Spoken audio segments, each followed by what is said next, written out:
Hello, I'm Stephen Herreid, and this is the Stephen Herreid Show by Catholic Vote. So last week, there was the White House Correspondents Dinner. For weeks, the press had been shaming Trump as divisive for refusing to go to the lousy event, and it apparently went so horribly that the organizers were forced to issue an apology for being so divisive. What went wrong? Well, this happened. Trump is so broke. He had to borrow money from the Russians, and now he's compromised and not susceptible to blackmail and possibly responsible for the collapse of the Republic. Yay! It's a fun game. Trump is racist, though. Now, there was a lot of blowback against comedienne Michelle Wolf. Some of it okay, some of it horrible. I mean, in the long run, people ended up digging through her old tweets, and it was pretty apparent they were vindictively trying to ruin her life, which was not cool in my view. But the pro-life movement was, I think, rightly indignant at the way she treated the unborn and their movement. And, of course, conservatives were angry that the stand-up routine, which was botched, really, was just so vindictive, so hateful toward conservatives. But as a longtime comedy fan, I also noticed she bombed. Wasn't funny. And one of the most interesting reactions to it, I thought, was from best-selling sci-fi author and also a very funny guy, Robert Cruzy. He tweeted, "Michelle Wolf's sin was that she was not funny. Full stop. We can analyze why she wasn't funny, mean-spirited, predictable jokes with terrible delivery, but if she had been funny, much could be forgiven. She was not." Rob Cruzy, I accept your challenge. And I'll do you one better. Forget about Michelle Wolf. Leftists in general are getting less and less funny. And here on the Stephen Herreid Show, we're about to find out why.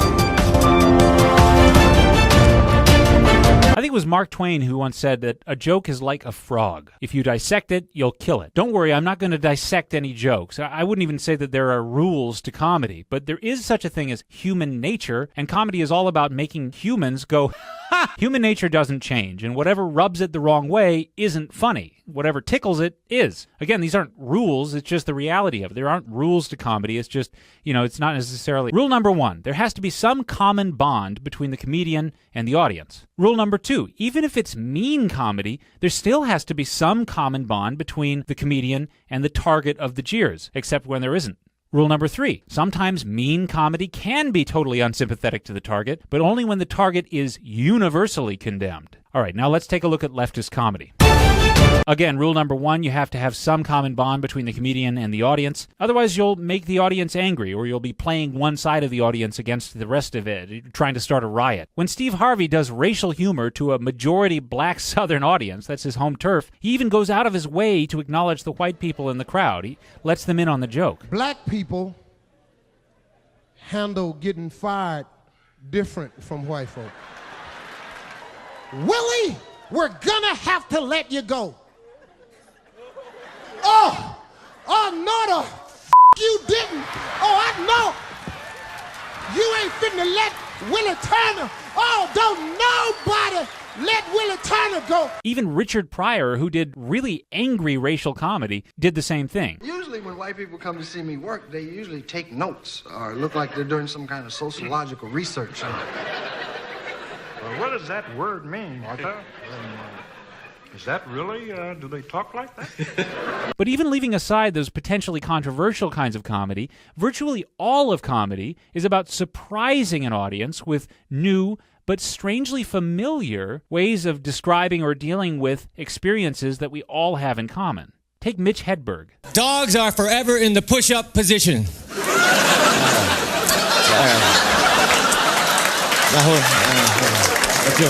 Michelle Wolf almost got this right at the White House Correspondents Dinner. Mike Pence is the kind of guy that brushes his teeth and then drinks orange juice and thinks, See, that joke was actually great. It's visceral, it's based in common experience, but she got it a little wrong. There were fans of Mike Pence in the audience. So again, she's like spitefully playing one side of the audience against another. And besides, throughout the set, she made it very clear that she had no sympathy whatsoever for the target of the jeering, which is Mike Pence. She hates him. She really, truly does. And that ruins the joke. Which brings us to number 2. If it's imprecatory or mean comedy, there still has to be some common bond between the comedian and the target of the jokes, except when there isn't, but I'll explain that in rule number 3. Norm Macdonald recently really hit the nail on the head when it comes to leftist comedy recently. He was specifically talking about Alec Baldwin's impression of Trump on Saturday Night Live. You know, he's being caricatured on Saturday Night Live, like, quite mercilessly by Alec Baldwin. Like, is it funny to you? Is that funny? No. If you do an impression of someone, you have to like that person, you know, because you're playing the person and people like themselves. You can't play someone and have contempt for them at the same time. You know, it doesn't work as an impression. So I don't like his impression. And I have no political affiliation. I just mean from a comedy level. It's more difficult in the time of Trump for good comedians, and it's way easier for bad comedians. For idiots, it's an easier time because you go, well, that guy's the idiot, not me. But if you try to do smart comedy, it's better to stay away from Trump, you know. Anyway, some of the best comedy out there is self-deprecating, where the comedian is making fun of a group of people that the comedian belongs to. Seinfeld is a show that points up the foibles of self-interested persnickety Jews from New York, written and performed by self-interested persnickety Jews from New York. Portlandia is a show that ridicules kooky upper-middle-class liberals who live in Portland, written and performed by kooky upper-middle-class liberals who live in Portland. Some funny people even go out of their way to do this. Red Letter Media, it's got to be one of the funniest channels on YouTube, is made up of guys who are actually super insightful, talented film reviewers, but they go out of their way to take jabs at themselves and each other as like lazy, uninspired, alcoholic pieces of white trash from the Midwest, which I find relatable as darn. In fact, this is what made the insufferable Stephen Colbert hilarious when he was doing the Colbert Report. He may have been poking fun at conservative Christians, with whom in reality he has nothing in common, but he did so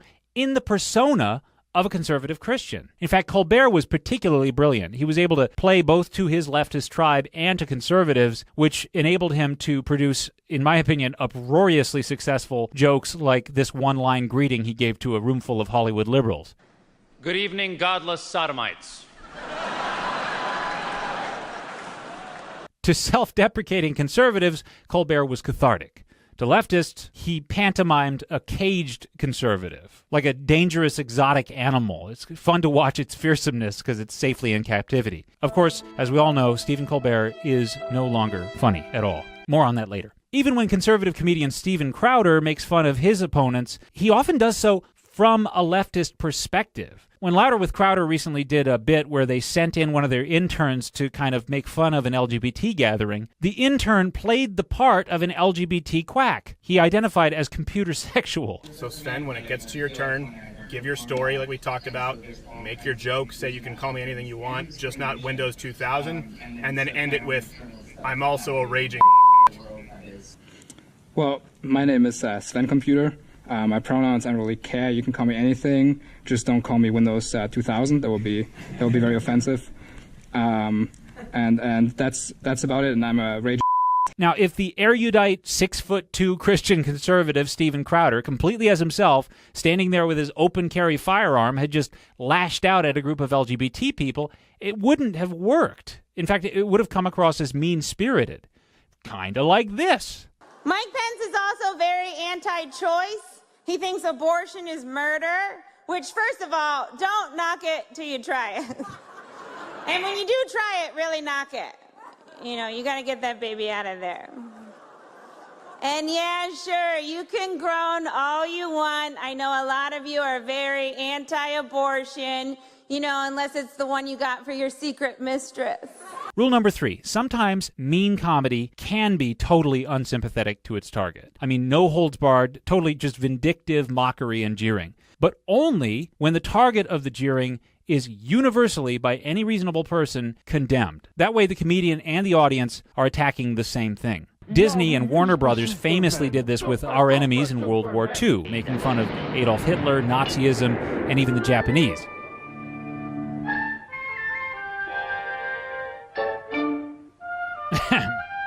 As you can see, this is dangerous stuff and really should be avoided altogether most of the time. But the point is, it can be done right. And here's where Michelle Wolf and mainstream leftist comedy in general are failing. Why leftists are getting less and less funny. They are fixated on their political enemies, and they make their political enemies the subject of nearly all of their humor. But, and this is important, their enemies are not universally condemned. Far from it. They're just condemned by a minority of radical leftists and their paid entertainment, leftist comedians. You can't do to Trump what Mel Blanc did to Hitler because he isn't Hitler. You can't mock Mike Pence like a hostile foreign enemy during wartime because he isn't. Only a very delusional, very few people think that. But that's all leftist comedians are doing anymore. Acting like their political enemies are completely universally to be condemned and making sincerely bitter and angry jabs at them because they really and truly think they're evil. Trump's the white guy in your office who has to prove he's not racist by constantly bringing up his one black friend. On Thursday, the nation went through its usual daily ritual, briefly unfurling from the fetal position just long enough to turn on the news and see what our national embarrassment has done to disgrace us. How graphic did you get? I think as graphic as I needed to be. I did not go into the business about people peeing on each other. And he interrupted, started talking about it. You know, do I look like a guy who needs hookers? Yes. Yes, you do. Yeah. Kanye tweeted that he and Trump are both dragon energy. Donald Trump does not have dragon energy, unless you mean dragging his fat ass around the golf course energy.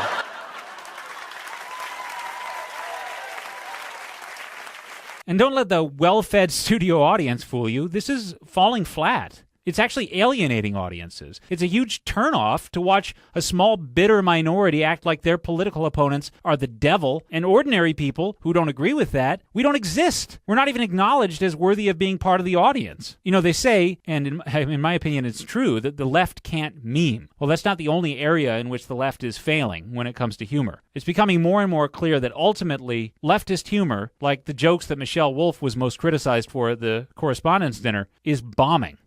To put it simply, Robert Cruzy, they just aren't funny, and now you know why. This is the Stephen Herreid Show, the show that's funnier than Stephen Colbert, but then again, at this point, so is Madeleine Albright. I'm your host, Stephen Herreid.